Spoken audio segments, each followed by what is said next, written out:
Hi everyone, David here from daviddumaiaudio.com, and in this video I want to show you guys 3 creative ways to use Whoosh by Tonsturm that is not just for whooshes.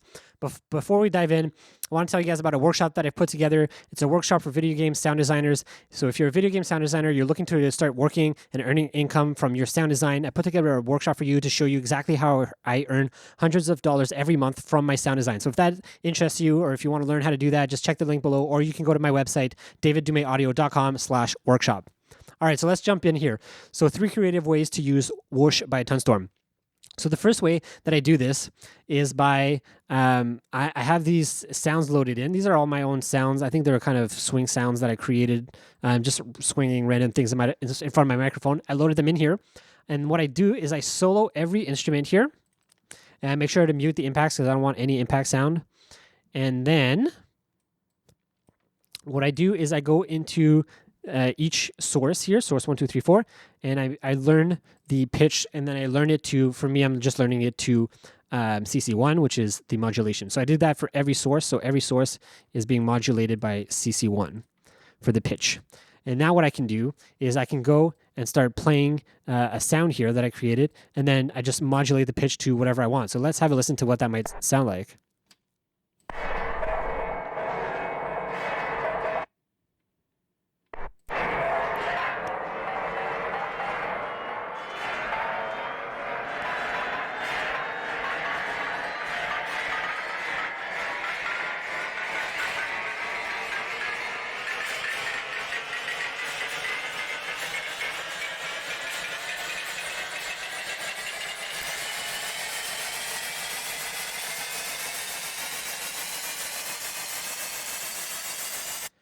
All right, so you kind of get the idea here. I'm kind of creating a riser, but I mean, I could create anything with this. I could go in here and I don't know what I could create. I mean, I could create pretty much anything. Let's see if I can, I don't know. Let's do that. Maybe even with more. Let's do like that. So do something crazy here. Maybe that's a bit too much. Let's try that. Let's see what this does. So let's see what that does, and let's try that.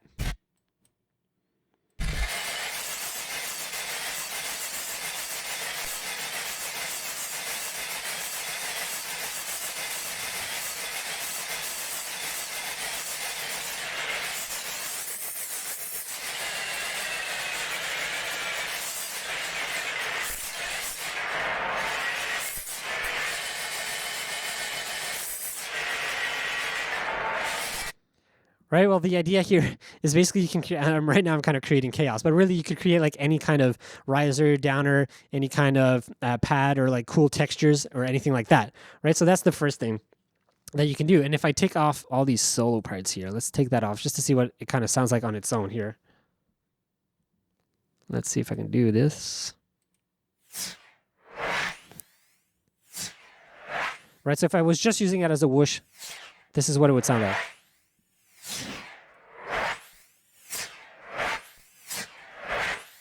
Right? But as soon as I put solo for everything, I should also say you can't randomize everything or else it won't work. But if you do it like that, right, you can get some cool stuff, and then you can also play with the timing up here.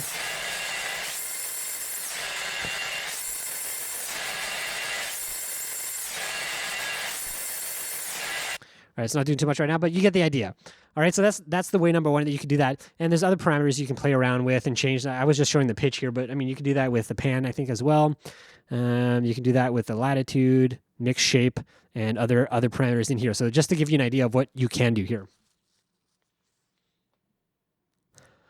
All right, so for the creative way number 2 is to manually control the engine. So the way that you do that is you go to up here, you can sync to host or sync to MIDI. If you click on manual, now I can manually do it with just my CC1. And what I like to do when I have this, when I'm playing around with my modulation, is I can go and create sounds or textures just the way I want. So if I just want to hold it here,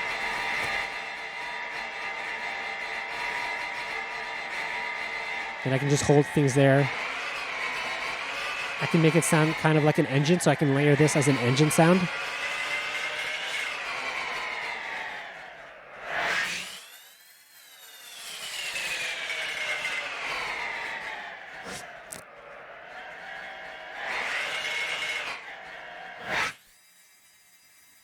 or some sort of mechanical sound.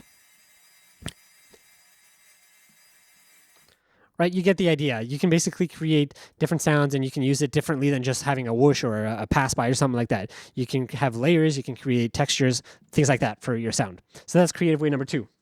All right, creative way number 3, we all kind of almost touched on before, and it's basically soloing one layer or multiple layers. So let's say I do multiple layers here. And if I click on manual. So what happens when you click multiple layers is that they all play and they kind of repeat together. So right now it's a granular synthesis. It's like a granular synthesis. So it's just playing the sounds over and over again.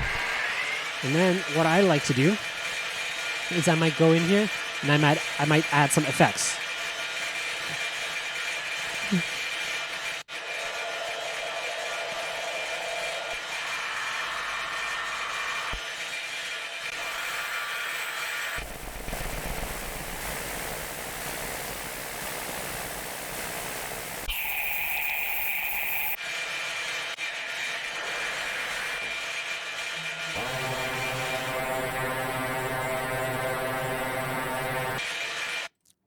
Right, but you get the idea. I can just go in there and start adding some effects. I can add a ton of reverb and make it kind of an ambient sound. I can probably even try to make it sound like a spaceship ambient sound. Let's see if we can do that.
All right, so maybe not exactly a spaceship sound, but anyways, something you could play around with. So that is the third way you can do it. It's kind of solo layers and then add effects onto those to that sound that you're creating.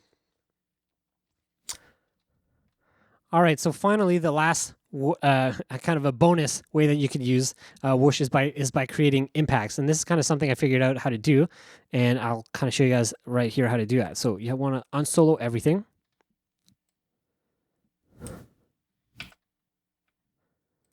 You want to hit host up here so that you can just click run. And you don't want it to loop. So you just click single down here. So it's just so it only plays once. I'm going to do the time a bit more.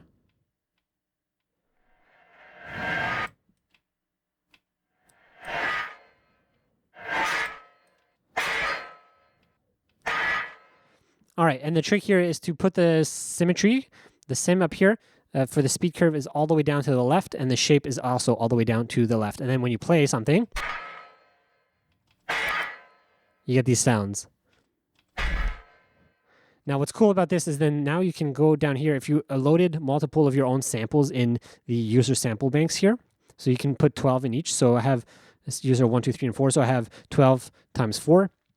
So if you have and then you can randomize them all. So if you do that, now what you can do is every time you play something, you'll get a new sound, a new impact. So let's see what that might sound like.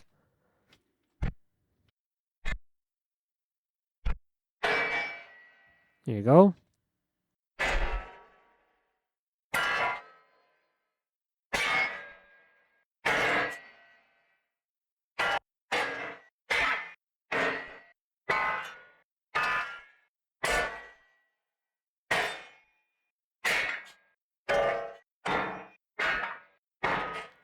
Right, so you're creating all these kind of cool impact sounds just from the samples that you've imported in there. And right now, like you can tell I'm using kind of metallic sounds and yeah, like they're sword hit sounds. So you can tell that's the kind of sound you're getting. But I mean, you can put it in any samples and you'll still get some sort of impact sound when you're doing it this way. You just put the symmetry down and the curve of the shape curve all the way down to the left, and then you'll get these sounds. So again, if you want, you can change the duration so you can get a different. Like this, I'll give more tail if it's a longer duration. If you want it really short, you can put it short. Almost, I guess, still sounds like a whoosh. But yeah, you can affect the tail by changing the duration up here. So that's it. There's the bonus one. So really 4 creative ways you can use Whoosh by Tonsturm, other than just creating awesome whoosh sounds. So I hope you guys like that. I hope you guys found that useful. If you have any questions, please let me know in the comments below. If you guys have other creative ways that you use Whoosh, please let me know. I'd be curious to know how you guys use it. And yeah, I would love to learn. And yeah, I think that's it. Thanks you guys for watching. And again, if you guys want to learn more about that workshop, it'll be in the description below. Thanks so much, and I'll see you guys in the next video. Bye.